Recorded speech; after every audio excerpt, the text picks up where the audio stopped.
وأشهد أن محمدا عبده ورسوله يا أيها الذين آمنوا اتقوا الله حق تقاته ولا تموتن إلا وأنتم مسلمون يا أيها الناس اتقوا ربكم الذي خلقكم من نفس واحدة وخلق منها زوجها وبث منهما رجالا كثيرا ونساء واتقوا الله الذي تساءلون به والأرحام إن الله كان عليكم رقيبا يا أيها الذين آمنوا اتقوا الله وقولوا قولا سديدا يصلح لكم أعمالكم ويغفر لكم ذنوبكم ومن يطع الله ورسوله فقد فاز فوزا عظيما أما بعد. Alhamdulillah, bersyukur kita kehadirat Allah Subhanahu wa taala pada malam ini kita dapat menyambung kuliah maghrib kita, di mana kita mempelajari kitab hadis 40 yang mana syarah yang kita gunakan adalah Jami' Ulum wal Hikam, dan kita ada baki lebih kurang 3 hadis sahaja lagi untuk menghabiskan, dan insyaallah pada akan datang sekiranya habis sebagaimana yang telah saya maklumkan, saya akan buka kitab baru lah, dan kitab yang saya akan gunakan itu pada masa akan datang nanti insyaallah lebih kepada akidah lah, ya, lebih kepada akidah, dan juga untuk bidang hadis insyaallah kita akan ada kuliah nanti pada hari Jumaat nanti. Okay. Hari Jumaat nanti kita akan ada kuliah, itu lebih fokus kepada bidang hadis insyaallah. Okay. Jadi hadis yang ke-48, hadis yang ke-48 ini hadis yang baru. An Abdullah bin Amr radhiyallahu anhuma 'anil Nabi sallallahu alaihi wasallam qala arba'un man kunna fihi kana munafiqan wa in kanat khaslatun minhunna fihi kanat fihi khaslatun min nifaq hatta yad'aha man idza haddatha kadaba wa idza wa'ada akhlafa wa idza khasama fajara wa idza 'ahada ghadara. Rawahu Bukhari wa Muslim. Rawahu Bukhari wa Muslim. Diriwayatkan dari Abdullah bin Amr radhiyallahu anhuma dari Nabi sallallahu alaihi wasallam bersabda, ada 4 sifat yang jika ada pada seseorang maka dia, kata Nabi, munafik. 4 sifat yang mana jika ada pada seseorang maka dia seorang yang munafik. Jika ada padanya salah satu dari 4 sifat tersebut, maka dia mempunyai 1 sifat munafik, sehingga dia meninggalkan sifat tersebut. Oke? Kata Nabi, kalau ada 4 sifat ini, maka dia ini munafik. Tapi kalau ada salah satu, maka dia mempunyai ciri-ciri orang munafik. Tapi belum lagi munafik lah. Oke? Dan 4 sifat tersebut ataupun sifat munafik tersebut ialah man idza haddatsa kadzaba, yaitu sesiapa yang apabila dia bercakap maka dia berdusta. Jika dia cakap maka dia bohong. Apabila berjanji maka dia mungkiri janji. Ini yang kedua. Bila bercakap dia berbohong. Bila dia berjanji dia mungkir janji. Yang ketiga, apabila bertengkar maka dia melampaui batas. Melampau. Bila bergaduh dia melebih-lebih. Okay? Apabila mengikat perjanjian ataupun berjanji, apabila dia berjanji maka dia mungkiri janji atau mencabut perjanjian. Riwayat Bukhari dan Muslim. Okay? Ada banyak sebenarnya hadis yang serupa. Ada hadis yang lain yang biasa kita dengar, itu ayatul munafiqi thalath. Ayatul munafiqi thalath. Ada 3 tanda orang munafik kata Nabi, yaitu idza haddatsa kadzaba, wa idza wa'ada akhlafa, wa idza tumina khana. Kata Nabi sallallahu alaihi wasallam ada 3 tanda orang munafik. Apabila dia bercakap maka dia berbohong.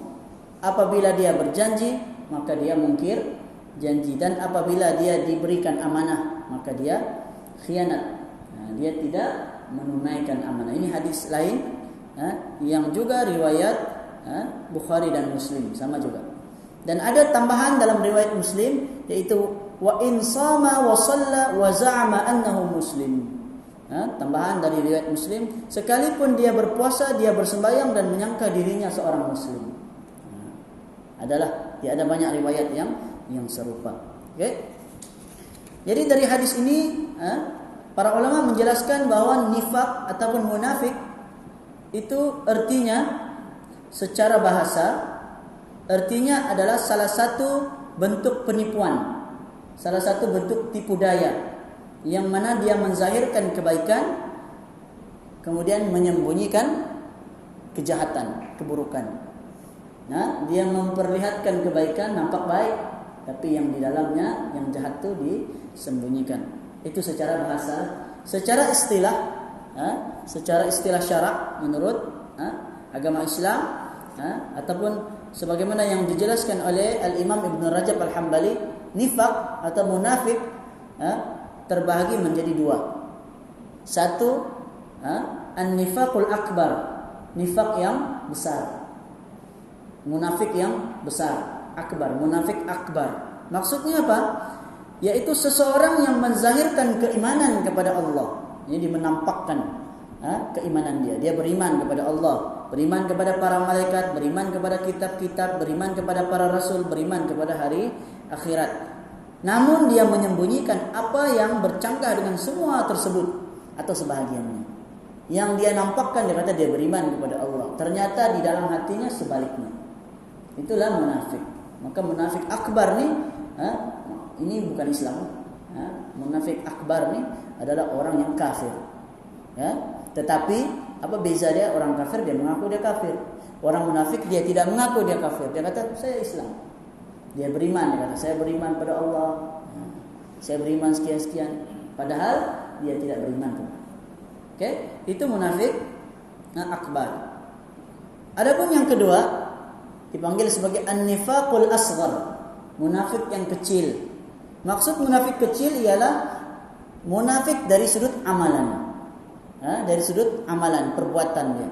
Yaitulah seseorang yang menzahirkan sifat luarannya yang baik, akan tetapi dia menyembunyikan apa yang sebaliknya. Ini dari sudut amalan saja. Dari sudut keimanan dia tidak termasuklah. Maksudnya dari sudut amalan saja. Kalau di sembahyang di hadapan orang ramai, maka dia memperlihatkan bagus sembahyang dia. Tetapi di hadapan ataupun ketika mana tidak ada orang melihat, maka dia mungkin dia tidak sembahyang pun, kan? Ataupun dia sembahyang dengan sambil lewat. Itu orang munafik. Okay? Ini munafik asghar lah. Okay? Kalau munafik akbar ini bukan Islam lagi. Tetapi munafik asghar ni dia Islam, tetapi ialah bahaya. Dia melakukan satu dosa, yaitu apa dia? Bila dia memperlihatkan, menampakkan amalan yang baik, itu namanya apa? Namanya riak. Nama dia riak. Orang yang riak ni sebenarnya telah melakukan satu dosa. Dosa apa? Dosa kecil. Dosa kecil kan dosa besar? Dosa besar. Salah. Dosa besar. Riak ni termasuk dosa besar. Kan? Dia termasuk dosa besar, tetapi dia berbeza dengan orang yang melakukan syirik akbar. Syirik akbar ni mengeluarkan seseorang dari agama Islam. Syirik asghar dia dosa besar, tetapi dia tidak mengeluarkan seseorang dari agama Islam. Tetapi kedua-duanya sangat berbahaya. Dalam satu hadis Nabi sallallahu alaihi wasallam bersabda, "Inna akhwafa ma akhafu alaikum asyirkul asghar." Kata Nabi, sesungguhnya aku takut menimpa ke atas umatku, yang paling aku bimbang menimpa ke atas umatku adalah syirkul asghar, syirik yang kecil. Syirik yang kecil, kata Nabi. Nabi paling takut. Para sahabat pun tanya, apa itu riya ya Rasulullah? Apa itu syirik asghar? Apa itu syirik asghar? Maka Nabi sallallahu alaihi wasallam menjawab riya. Riya itu adalah syirik yang kecil. Dan para ulama mengatakan bahawa syirik kecil, meskipun dia syirik kecil, tetapi dia termasuk dosa yang besar. kedua-duanya sangat berbahaya kerana kedua-duanya termasuk syirik. Ya? Dan syirik ni kata Allah Subhanahu wa taala berfirman, "Innallaha la yaghfiru an yushraka bihi wa yaghfiru ma duna dzalika liman yasha." Sesungguhnya Allah tidak akan mengampunkan orang yang mensyirikkan Allah.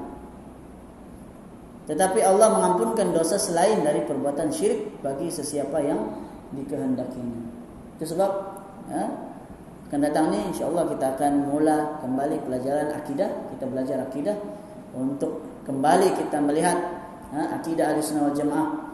Apa dia itu tauhid dan apa pula lawan kepada tauhid itu, yaitu kesyirikan. Dan mungkin kita belajar akidah, kan? Kita belajar akidah, kita tahu tauhid, tetapi kita tidak tahu apa dia lawan kepada tauhid. Walaupun orang tahu syirik ni apa, kan? Orang sebut syirik ni apa? Syirik ni menyembah selain Allah. Rata-ratanya anggap begitu saja syirik. Padahal syirik itu ada banyak. Syirik berlaku dalam keyakinan. Bila dia yakin ada satu benda yang boleh mendatangkan manfaat, boleh menolak mudarat, maka dia sudah mensyirikkan Allah. Dan rata-rata orang hari ini, bukan semualah, tidak semua, tapi sebahagian di kalangan kita yang terpengaruh, dan kisahlah mungkin daripada orang dulu-dulu ataupun pengaruh daripada cerita-cerita TV kan. Kononnya kalau kalau orang Arab dahulu mereka panggil sebagai tatayyur. Tatayyur ni satu keyakinan bahwa ada satu perkara yang boleh membawa malang untuk nasib tu. Dia ada tanda-tanda dia. Contohnya orang Arab dahulu bila ada burung, mereka simpan burung, lalu burung tu mereka bebaskan, lepaskan. Bila burung tu terbang ke depan atau burung tu terbang ke kanan, maka mereka kata, oh ini pertanda baik, maka kita akan berjalan hari ini. Bila burung tu terbang ke kiri atau terbang ke belakang, maka mereka akan kata, oh hari ini pertanda tidak bagus, dah jadi, batalkan perjalanan, cancel terus perjalanan. Maka ini kata Rasulullah termasuk kesyirikan. Termasuk kesyirikan. Tidak kisah anda semestinya burung. Kalau orang kita hari ini bila jalan naik kereta tiba-tiba ada biawak limpas. Oh dia bilang nih lain nih. Betul kah tidak? Adakah? Ya. Ada kan? Ada kadang-kadang ada orang yang begitu. Ataupun kalau kita tidak buat sesuatu, maka nanti macam contoh apa lagi? Yang saya ingat dulu surat berantai. Siapa yang pernah dapat surat berantai? Kan, surat berantai. Yang mana dia kata, siapa yang tidak sebarkan kepada 20 orang, nanti akan datang malang sekian-sekian. Ada orang kena aksiden apalah. Kan, kita pun takut. Padahal segala manfaat, segala mudarat datangnya dari Allah. Kan? Kadang-kadang benda ni kita tahu tauhid, kan? Tetapi syirik tu belum tentu kita tahu dengan lebih terperinci. Begitu juga tauhid lah, dengan lebih terperinci pun perlu untuk kita pelajari dan perlu untuk kita ulang-ulang supaya kita sentiasa ingat. Okey, kita masuk kepada ciri-ciri munafik. Disebut oleh Al-Imam Ibn Rajab Al-Hambali mensyarahkan hadis ini, disebutkan ada lebih kurang 5 ciri orang munafik. Dia gabung tadi hadis yang kita bacakan di dalam hadis ini yang ke-48 ni ada 4, kemudian dicampur pula dengan hadis yang biasa kita dengar, yaitu tanda-tanda munafik ada 3. 4 campur 3 sebenarnya dia di dalam tu ada bertembung lah, kan? Di dalam yang 4 tu dia sebut apabila bercakap dia berdusta, apabila dia berjanji dia mungkir janji, apabila dia bertengkar dia lebih-lebih, kan? Kemudian apabila dia berjanji maka dia mencabul perjanjian ataupun dia mengingkari perjanjian ataupun tidak menunaikan perjanjian, ataupun tidak menepati janji. Dia tidak menepati janji. Dalam hadis yang 3 pula kata Nabi, bila dia bercakap dia berdusta, bila dia berjanji dia mungkir janji, tidak tepati janji. Bila dia diberikan amanah maka dia tidak menunaikan, dia khianat. Dia tidak menunaikan amanah. Jadi ini lebih kurang ada 5 tanda-tanda ataupun ciri-ciri orang munafik. Ciri yang pertama, apabila bercakap maka dia berdusta. Okay? Dan ada banyak hadis yang menjelaskan tentang ini, dan ada satu hadis di dalam Al-Musnad, yaitu riwayat Imam Ahmad. Nabi SAW bersabda, besarlah khianat kamu jika kamu bercakap kepada saudara kamu dengan suatu percakapan dalam keadaan dia mempercayai kamu, sedangkan kamu pula berdusta kepadanya. Okay? Ciri yang kedua, dan tentang betul lah. Kata Nabi SAW, apabila besarlah khianat kamu jika kamu bercakap kepada saudara kamu dengan satu percakapan dalam keadaan dia mempercayai kamu, padahal kamu menipu dia. Okay? Yang kedua ciri dia yaitu mungkir janji apabila dia berjanji. Dan mungkir janji ini ada 2 lah. Kata Imam Ibnu Rajab Al-Hambali, ada 2 bentuk mungkir janji. Yang pertama, apabila dia berjanji tetapi dia memang berniat untuk tidak menepati janji. Ya.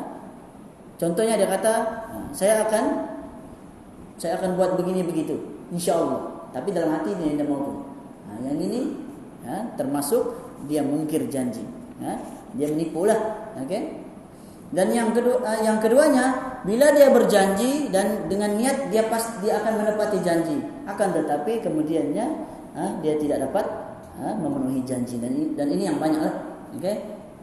Ataupun dia berjanji, dia ingin menepati janji, kemudian tiba-tiba dia berubah fikiran, dia mungkir janji pula.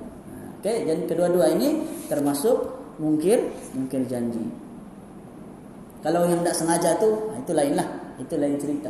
Sebenarnya kita tidak dapat menepati janji, maka kita perlu meminta maaf kepada orang yang kita telah berjanji, kemudian kita tidak tepati janji. Bahkan ada orang berjanji kepada Allah pun ada, itulah. Ataupun kita bernazar, kan? Nazar itu sumpah kita kepada Allah, yang mana kita kata kalau saya berjaya saya akan beramal sekian-sekian. Tiba-tiba Allah beri kita kejayaan, kita tidak mau buat. Maka kita telah melanggar kita punya perjanjian ataupun sumpah kita kepada Allah, nazar kita. Kemudian yang ketiga, ciri yang ketiga, melampaui batas. Melampaui batas apabila dia bertengkar. Maksud melampaui batas, kata Ibnu Rajab Al-Hambali, ialah dia keluar dari kebenaran secara sengaja, sehingga kebenaran itu menjadi kebatilan. Maksud melampaui batas itu ialah dia keluar dari kebenaran dengan sengaja. Maksudnya dia tahu dia itu salah, tapi bila dia usaha juga macam mana dia cakap, berdebat supaya nampak dia itu betul, supaya menang lah. Dan ini merupakan perkara yang didorong oleh pembohongan, sebagaimana yang disebut oleh Rasulullah SAW dalam satu hadis riwayat Bukhari dan Muslim. Kata Nabi, iyyakum wal kadhib, jauhilah kamu daripada menipu, berdusta. Jangan kamu menipu, kata Nabi. Fa innal kadhiba yahdi ilal fujur, karena sesungguhnya menipu itu akan membawa kepada kezaliman ataupun kejahatan. Wa innal fujur yahdi ilan nar, dan sesungguhnya kejahatan itu membawa kepada api neraka. Panjangnya hadis itu. Kemudian Nabi SAW kata, sentiasa seorang itu menipu dalam kehidupan sehariannya, sehinggalah Allah pun menulis di sisi Allah dia sebagai seorang yang memang penipu. Kemudian Nabi sebut pula, hendaklah kamu bercakap benar, bercakap jujur, karena sesungguhnya bercakap benar itu akan membawa kepada syurga ataupun membawa kepada kebaikan, dan sesungguhnya kebaikan itu membawa kepada syurga. Dan sentiasa seseorang itu bercakap benar, sehingga Allah pun tulis di sisi Allah bahwa dia itu orang yang memang jujur, orang yang benar. Maka itulah yang kita harus sepatutnya lakukan. Apa tadi ciri yang ketiga? Melampaui batas apabila dia bertengkar. Maksudnya bila dia bergaduh, maka bila dia tahu dia salah, dia tidak mau mengaku dia salah. Ini masalah. Kan? Kemudian oleh kerana dia petah lidah dia bercakap, maka dia pandai putar balik. Bila dia cakap, lepas tu dia cari, pandailah. Itu sebab dalam satu hadis Nabi sallallahu alaihi wasallam menyatakan bahawa inna minal bayani sihra. Sesungguhnya bayan ini, maksud bayan ini orang yang pandai berkata-kata. Orang yang selalu menyampaikan kata-kata yang menarik lah. Kata Nabi, inna minal bayani sihra. Termasuk sihir itu adalah kata-kata yang manis lah. Orang yang pandai berkata-kata itu termasuk sihir. Kan? Seperti orang hari ini, kan kita terpukau dengan orang yang petah lidah dia bercakap. Bila dia cakap laju-laju kan, lepas tu dia boleh mampu mengalahkan orang. Padahal sebenarnya kalau dari sudut hujah, suatu Islam sangat melarang kita daripada berdebatlah. Debat ni satu perkara yang sangat tidak disukai dalam Islam, kecuali apabila ada keperluan. Kan? Supaya contohnya kita ingin menyampaikan kebenaran kepada seseorang, maka kita perlu untuk berdebat, berbincang. Tapi yang penting dengan ilmu. Tapi kalau ada orang yang berdebat tapi dia tidak ada ilmu, tetapi dia ada kepetahan lidah bercakap, sehingga orang menyangka dialah yang menang. Ternyata sebenarnya dia tidak ada hujah. Itu sebab dalam Islam sangat tidak digalakkan untuk kita berdebatlah. Kalau ada orang mau belajar, mereka berlawan kita. Kita kata kalau mau belajar datang ke majlis ilmu untuk belajar. Kan? Kerana belum tentu apa yang kita yakini itu semuanya benar. Boleh jadi apa yang kita sangka satu kebenaran, ternyata itu satu kesalahan. Atau yang kita rasa salah, satu benda itu tidak benar, tapi ternyata itulah perkara yang benar. Boleh jadi. Kerana ilmu, bukan kita kuasai ilmu itu sepenuhnya. Kerana itu kita hendaklah selalu belajar dan terus belajar. Imam Ahmad bin Hanbal, ila mata tu'khadu al-mahbara, sehingga bila engkau ni membawa pen, maksudnya untuk belajar. Imam Ahmad ni ketika dia sudah tua, ada beruban sudah, ada orang tanya, Imam Ahmad ni dia masih menulis, dia masih belajar. Orang tanya dia, kenapa bawa pen ni? Sampai bila engkau mau belajar? Apa jawab Imam Ahmad bin Hanbal? Jawab Imam Ahmad bin Hanbal, minal mahbara ilal maqbara. Saya akan bawa pen ataupun untuk dakwat untuk menulis ini sehingga ke dalam kubur, kata Imam Ahmad bin Hanbal. Itu sebab ada satu hadis, tapi sebenarnya bukan hadis lah. Dia satu kata-kata yang mirip dengan kata-kata Imam Ahmad tadi, tapi sebagian orang menyangka itu hadis, tetapi itu bukan hadis. Yaitu apa dia? Utlubul ilma minal mahdi ilal lahdi. Tuntutlah ilmu dari buayan hingga ke liang lahat. Itu bukan hadis sebenarnya. Itu satu kata-kata. Satu kata-kata pendorong untuk kita terus belajar. Maka tidak boleh kita sandarkan kata-kata itu kepada Nabi, kerana dia tidak sahih dari Nabi. Yang kalau Nabi memang kata, baru kita katakan Nabi kata lah. Tapi kalau bukan Nabi kata, kita sampaikan dia sebagai satu bentuk motivasi. Satu bentuk motivasi saja. Ciri yang keempat, ciri munafik. Ciri yang pertama tadi bila bercakap dia berdusta. Ciri yang kedua, apabila dia berjanji dia mungkir janji. Ciri yang ketiga, apabila dia bertengkar ataupun bergaduh, dia melampaui batas. Dia melampaui batas. Dalam satu hadis Nabi sallallahu alaihi wasallam menyatakan, inna abghadar rijali ila Allah aladdul khisam. Inna abghadar rijali ila Allah aladdul khisam. Aladdul khasim. Aladdul khisam dalam ayat Al-Quran. Sesungguhnya lelaki yang paling dibenci oleh Allah Ta'ala ialah orang yang paling kuat bergaduh, berkelahi, serta orang yang banyak bertengkar. Orang yang bertengkar, maksudnya orang yang bertengkar tapi kemudian dia pun memang suka bertengkar.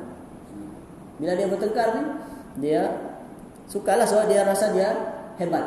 Bila dia bergaduh je, dia mesti menang. Walaupun sehingga terpaksa dengan cara penipuan. Bergaduh ni dah semestinya bertumbuk. Kan? Bergaduh kata-kata, itu juga berkelahi. Tapi kalau bergaduh bertumbuk tuh pun sama juga. Nabi sallallahu alaihi wasallam menyatakan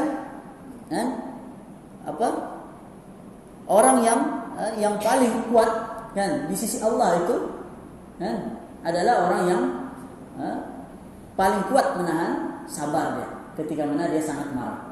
Jadi kalau orang bergaduh tahan sabar. Maka kata Rasulullah, itulah orang yang paling kuat di sisi Allah.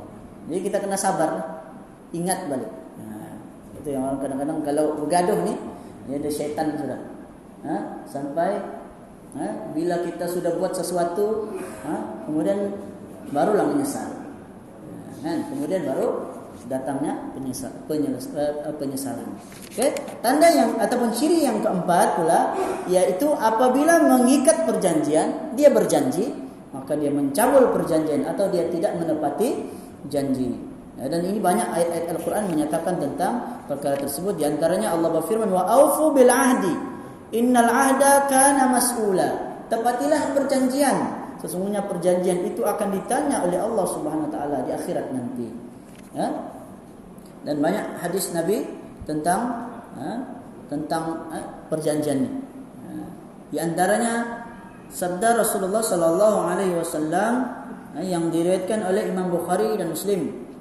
Innal ghadira yunsabu lahu liwa'un yawmal qiyamah fayuqalu ala hadhihi ghadratu fulanin. Sesungguhnya satu panji akan dipacak untuk setiap orang yang melanggar perjanjian ataupun amanah pada hari kiamat nanti. Lalu dikatakan, ketahuilah ini adalah merupakan perbuatan si fulan yang melanggar perjanjian ataupun amanah. Dan dalam hadis yang lain riwayat Bukhari dan Muslim juga, likulli ghadirin liwa'un yaumil qiyamati yu'raf. Setiap orang yang melanggar perjanjian ataupun melanggar amanah, maka dia mempunyai satu panji. Panjinya apa? Bendera. Dia akan ada bendera yang dengannya dia dikenali di hari kiamat nanti. Nah, siapa yang selalu berjanji tidak mau menepati janji, maka ada bendera dia. Nah, bendera orang pun tahu, oh dia ini memang tidak pandai tepati janji. Dan oleh itu hati-hati kita.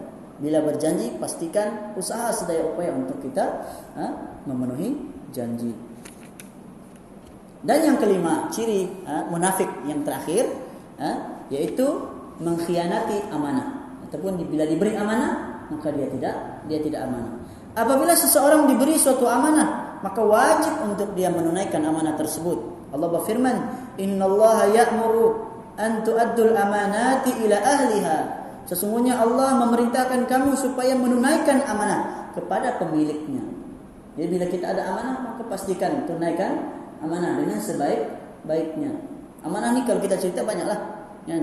Amanah kerjanya lagi, amanah selaku seorang suami, selaku seorang pelajar dan sebagainya, selaku seorang pekerja, kan? Jadi amanah ni banyak.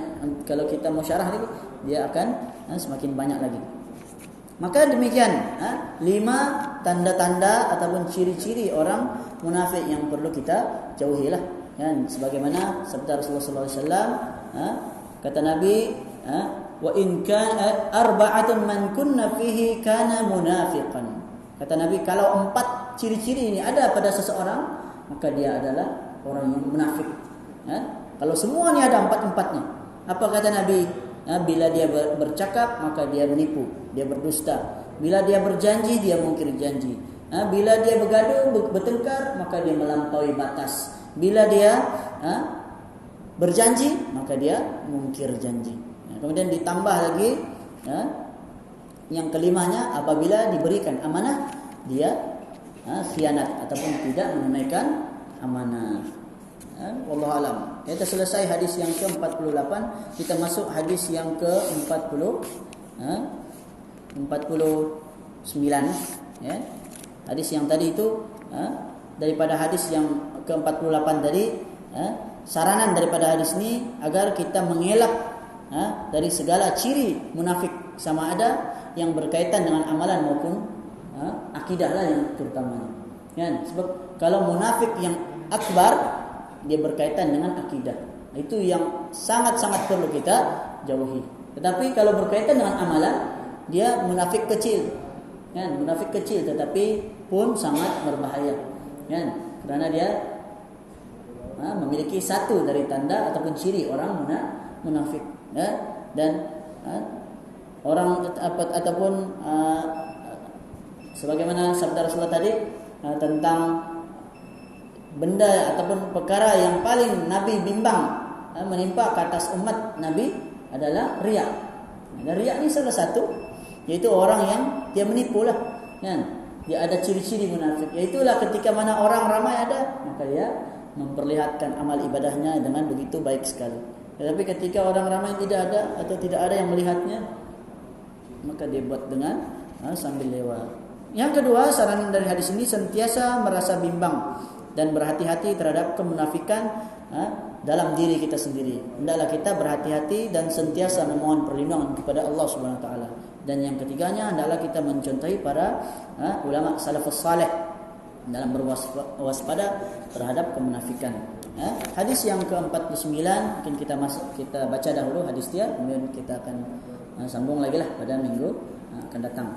Hadis yang ke-49, an Umar bin Al-Khattab an Nabi sallallahu alaihi wasallam qala law annakum tawakkaluna 'ala Allahi haqqa tawakkulihi la razaqakum kama yarzuqut tayr yaghdu khisaman wa taru'u bitanan.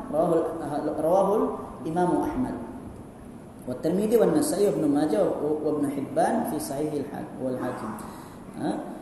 Diriwayatkan dari Sayyidina Umar bin Al-Khattab radhiyallahu anhu, Nabi sallallahu alaihi wasallam bersabda, kalaulah kamu berserah, kita bertawakal, yakni berserah diri kepada Allah dengan penyerahan yang sebenar-benarnya, haqqa tawakkulihi.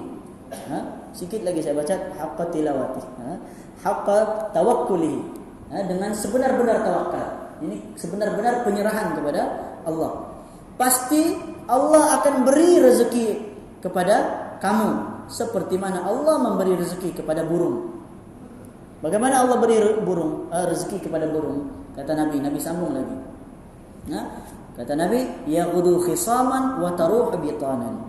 Yang mana burung itu dia keluar pada waktu pagi dalam keadaan perut yang kosong, perut yang lapar. Lalu di petang hari dia pulang ke sarangnya dalam keadaan perut yang penuh. Kan? Hadis ini riwayat Imam Ahmad, At-Tirmidzi, An-Nasa'i, Ibnu Majah, Ibnu Hibban dan juga Al-Hakim. Imam At-Tirmidzi mengatakan hadis ini hadis hasan sahih. Hadis ini hadis yang sahih lah. Jadi demikian hadis yang ke-49 ini, insyaallah dia punya penjelasan tentang berserah diri, tawakal kepada Allah ni. Kita akan sambung lagi pada minggu depan. Ada soalan? Ada soalan? Ada.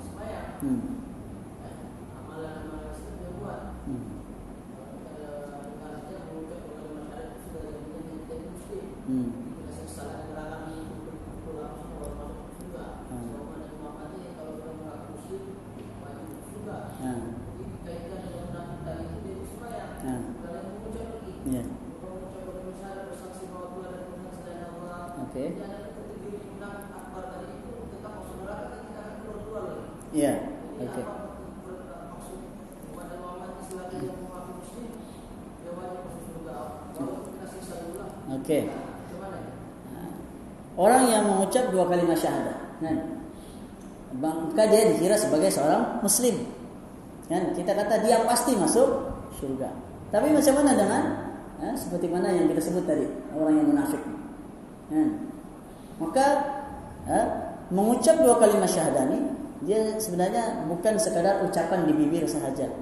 Kita ucap 2 kalimat syahadah ni, dia perlu kepada pemahaman yang benar, kemudian perlu kepada kita mematuhi apa yang disebut oleh kalimah yang kita sebut tadi. Berapa ramai orang yang mengucap kalimat syahadah tapi dia tidak memahami ataupun dia tidak mengamalkan pun apa yang diucapkan.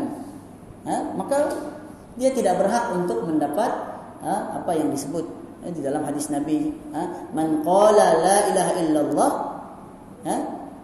dakhalal jannah. Siapa yang mengucap la ilaha illallah akan masuk syurga. Hadis itu bukan itu satu saja. Ada banyak hadis.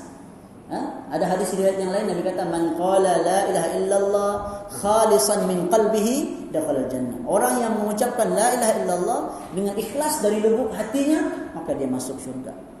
Kan? Ataupun ada lagi man mata wa huwa ya'lamu annahu la ilaha illallah dakhalal jannah. Siapa yang mati dalam keadaan dia mengetahui, ini dia memahami benar-benar apa yang diucapkan dari kalimat la ilaha illallah, maka mereka berhak masuk ke dalam syurga. Adapun orang yang mengucap dua kalimat syahadat, dia tidak fahami, boleh jadi dia hanya muslim, kan? Tapi kalau dia mengingkari ataupun tidak dia tunaikan tuntutan dari kalimat syahadah yang disebut tadi, la ilaha illallah itu tadi, maka contohlah ada orang dia kata saya mau mengucap dua kalimat syahadat, tapi kemudiannya dia tetap terus sembah berhala lah, kan? Ataupun dia yakini ada kuasa, ada Tuhan selain Allah, maka dia bukan muslim, dia munafik. Di zaman Nabi SAW munafik ada, kan? Ketua munafik siapa dia? Di zaman Nabi ada Abdullah bin Ubay bin Salul, ketua munafik di zaman Nabi. Apa kata Allah dalam Al-Quran orang munafik ini? Allah katakan al-munafiquna fid darkil asfali minan nar. Orang munafik itu mereka ditempatkan di kerak api neraka. Kerak ini maksudnya api neraka yang paling bawah sekali. Orang munafik itu ditempatkan di dalam api neraka yang paling bawah sekali. Itu atas orang kafir. Mereka lagi bawah. Kenapa? Karena di dunia dahulu mereka menampakkan seolah-olah mereka itu Islam. Tapi sebenarnya hakikatnya mereka bukan Islam. Maka itulah yang dikenali sebagai munafik. Tapi oleh sebab itu tidak ada pertentangan, kan? Orang yang mengucap la ilaha illallah kita bilang muslim, ya betul muslim. Para ulama kata setiap orang yang mukmin sudah tentu dia muslim. Tapi belum tentu setiap orang muslim itu dia mukmin. Boleh paham tak? Setiap orang mukmin, orang yang beriman, maka dia pasti orang Islam. Tapi belum tentu setiap orang Islam itu dia orang yang beriman. Sebab boleh jadi ada orang Islam, tapi mungkin iman dia rendah, atau mungkin dia tidak beriman sama sekali, yaitu dia orang munafik. Orang munafik, di zaman Nabi orang munafik itu dia solat, dia puasa. Bahkan orang munafik melakukan haji di zaman Nabi. Nabi aja yang tahu lah. Nabi tahu siapa orang-orang munafik di zaman Nabi. Nabi pun tidak suruh perangi. Kenapa? Karena mereka menunaikan amalan yang zahir. Orang yang menunaikan amalan zahir meskipun dia sebenarnya bukan Islam, tapi dia menunjukkan yang dia Islam, dia buatlah semua solat, puasa, maka dia selamat di dunia. Di akhirat dia menerima balasannya. Allah yang berhak. Oleh sebab itu orang munafik ni kita tidak boleh tuduh sembarangan. Kita tengok orang ni cakap nipu terus kita bilang kau ni munafik kafir, munafik akbar. Tidak boleh lah, kan? Tidak boleh kita tuduh sembarangan. Mengatakan seseorang kafir itu tidak boleh. Nabi melarang kita. Jangan kamu, kata Nabi, jangan kamu mengatakan kepada saudara kamu kafir. Karena sesungguhnya kata-kata yang kita katakan kafir itu tadi akan kembali kepada salah seorang apabila benar. Jika orang itu benar-benar kafir, memang kafirlah. Tapi jika orang itu tidak kafir, maka kembali kafir itu pada diri kita sendiri. Ya. Ya. Atas, ya. Dari sudut orang, sebab orang munafik ni mereka di dunia, mereka menampakkan seolah-olah mereka orang Islam. Tujuan orang munafik kenapa? Tujuan orang munafik dia menampakkan Islam karena dia ingin mendapat, ini mengikut sejarah lah di zaman Nabi. Kita tengok orang munafik di zaman Nabi, mereka masuk Islam kenapa? Karena mereka tidak mau bayar jizyah, bayar cukai. Mereka tidak mau mereka diperangi. Mereka mau mendapat habuan-habuan dari sudut keduniaan sahaja. Maka mereka pun ikutlah. Tetapi dalam masa yang sama orang munafik ini begitu jahatnya, mereka adakan kadang-kadang pakatan dengan orang Yahudi, kan? Suatu mereka itu pembalasan itu sebab memanglah kalau kita nampak seolah-olah orang kafir itu lebih baik lagi dari orang munafik. Padahal orang munafik itu dia sholat, dia sembahyang, kan? Tetapi hakikatnya orang munafik itu dia sebenarnya dia bukanlah, maksudnya yang orang munafik yang akbar nih, dia bukanlah dia termasuk orang Islam bila dia dalam hati dia tidak beriman. Maksudnya dari segi dunia dia dapat, dunia kita iktiraf, kita tidak kata apa, tapi di akhirat itu Allah yang menentukan, dan hukuman itu ditentukan oleh Allah Subhanahu wa taala. Allahu a'lam.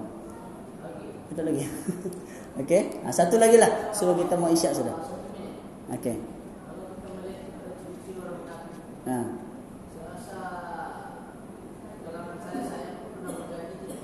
Ya.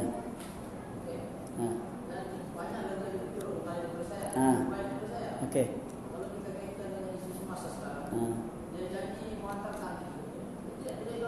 Okey. Ya. Okey, itu sebab Okey. Okey. Okey. Saya jawab ringkas sajalah. Okey. Tentang kita tidak menunaikan janji. Kan? Ini banyak berlaku lah. Macam kita berjanji tapi kita tidak tunaikan. Adakah kita termasuk munafik seperti yang dikatakan oleh Nabi? Maka telah kita jelaskan tadi, ulama membagi munafik itu ada dua lah. Ada munafik yang akbar, ada munafik yang asghar. Munafik yang akbar, munafik yang dari sudut hati dia itu. Keimanan dari sudut akidah lah.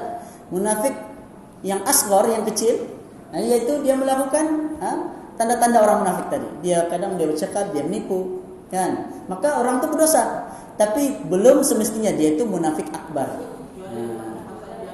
Kalau dia semua pun, kita tidak ada hak sebenarnya untuk mengatakan seorang, kau ini memang sebenarnya kau ini memang kafir 100%. Kita tidak tahu. Kan masalah hati ini Allah saja yang lebih mengetahui. Melainkan dia menzahirkan. Jika dia menampakkan, kan? Suatu orang munafik di zaman Nabi, orang munafik memang menipu. Memang Nabi pun tahu. Bahkan Nabi tahu siapa yang munafik betul-betul zaman itu. Tapi Nabi tidak hukum. Kan? Nabi tidak menghukum mereka. Kenapa? Karena mereka melakukan dari amalan-amalan zahir mereka melakukan. Tetapi balasan itu mereka terima. Itu sebab dunia mereka nampak mereka selamat di dunia. Tapi di akhirat mereka lah yang paling teruk. Kan? Mereka yang paling teruk. Jadi itu kadang-kadang tidak puas hati kita dan orang munafik. Mana kita tahu orang itu munafik sejati atau tidak, kan? Itu hanya urusan hati itu Allah saja yang lebih mengetahui. Munafik yang sebenar-benarnya, ya, munafik yang sebenar-benarnya. Oleh sebab itu kita kena jauhi dari sifat munafik ni. Mudah-mudahan kita tidak menjadi orang munafik. Sebab hati kita ni terletak di antara jari jemari Allah tu, ya. Seperti mana dalam hadis Nabi, ya muqallibal qulub, Nabi berdoa, ya wahai Tuhan yang membolak-balikkan hati, tsabbit qalbi ala dinik, tetapkanlah hatiku di atas agamamu. Kita minta supaya Allah tetapkan hati, kan? Kita minta supaya dijauhi daripada perubahan hati, perubahan hati sehingga menjadi takut-takut nanti beriman bertukar menjadi orang yang tidak beriman. Wallah. 1 minit 2 minit sudah. Ini 2 minit sudah nih.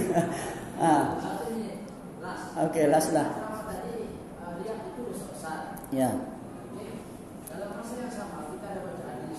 Tanda orang yang rajin solat itu dahinya hitam. Bukan itu salah satu tanda yang menunjukkan dia rajin solat. Jadi apa kaitannya hadis itu dengan dia rajin solat dahinya hitam? Saya tidak tahu tentang dahinya hitam. Pertama hadis.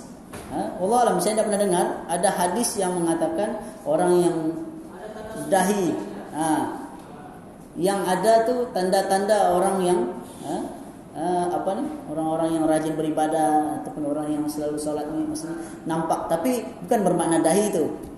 Hadis itu tidak menyatakan secara jelas, dia kata mesti dahi hitam, tidak.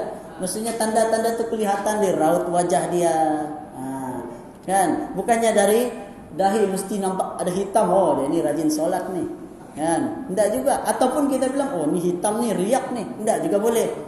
Ada orang mungkin cara dia solat tu berbeza, kan? Ada orang yang bila dia solat dia tekan kepala dia sehingga dahi menjadi hitam. Dan memang kita diperintahkan kepala tu menekan ke bumi, Kan? Cuma ada orang yang mungkin dia tekan gesel terlampau kuat sikit, jadi dia yang ada yang dari hitam, ada juga yang dan ada yang dari sejadah.